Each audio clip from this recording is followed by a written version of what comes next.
Zia Chapter 9. It was the drowning of the mate that gave us a chance to escape from the Boston boy. The crew spent the rest of the afternoon searching for his body.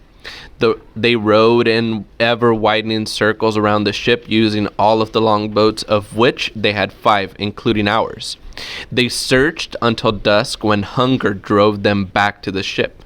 I was in the galley with the cook, the only sailor aboard who did not man an oar, except my brother and the captain, who kept mostly to his cabin, which was astern of us. From time to time, during the afternoon, he would appear on deck, hoist a spyglass to his eye, search the movement of each boat, and then disappear. Between peeling potatoes and cutting up strips of salt pork, I had an opportunity to speak to Mondo. After the 3rd day, the captain had decided to make him a cabin boy. I guess he had seen him tending fire under the trying pots and was taken by the way he did his work. In any event, the captain had him dressed up in a white sweater and white pants, the only pants that Mondo had ever owned, and kept him busy running errands. One of the errands that afternoon brought Mondo to the galley for a cup and a crock of tea. After the cook had made the tea and given it to my brother, I followed him to the deck and hurried along, me at his side, but we had a brief chance to speak. "I heard the captain talking," said Mondo. "He was talking to the second mate, who is the first mate now. He said that the casks were full of oil and that they would sail for home tomorrow and for him to get everything ready." "Then this is the last night we will have a chance to flee," I said.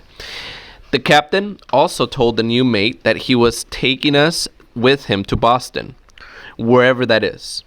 "I think it is far away," I said, "but whatever it is, I am not going. I will jump overboard first and swim to the island." "It is a long swim," Mondo said. "And what would we do on the island?" "We could find enough food to eat. We would wait until someone at the mission found us. We could make fires and signal them," I said. "There are many sharks out there, Zia. They were gnawing hunks out of the dead whales all day. One of the men shot 3, but many more, came back to eat." There was a look in his eyes and a tone to his words that surprised me and suddenly made me suspicious. "You're not thinking of going with the ship?" "I have thought of it," Mondo said. "But you are not going. I have no choice in these matters, nor do you. We are the captives of the white man." The idea of being a captive was something new for him. He seemed to like it. "No," I said. "I am not captive, nor are you." He began to move away. "I have to take the tea to the captain," he said. The captain can wait for his tea. "Do you think we can find our boat in the dark?" Mondo stopped. "We can find it, but it will have no oars. They take all the oars on the ship at night, because there are others who like to escape also," I said. "That is why they hide the oars." Mondo shrugged and started on his way. I followed him along the deck within a few feet of the captain's door. "Where do you sleep at night?" I said. "In a locker over there." He pointed to a shelter nearby without a door. "Do you hear the ship's bells when it strikes?" I said. "Sometimes I hear it, sometimes not when I am sleeping." "Tonight, stay awake and hear it," I said. "When it strikes 6 times," I held my hands out and counted over my fingers. 6 times means it is 11 o'clock. "At the mission, 6 bells means 6 o'clock, said Mondo. "Time to go and eat. Here, they mean 11 o'clock.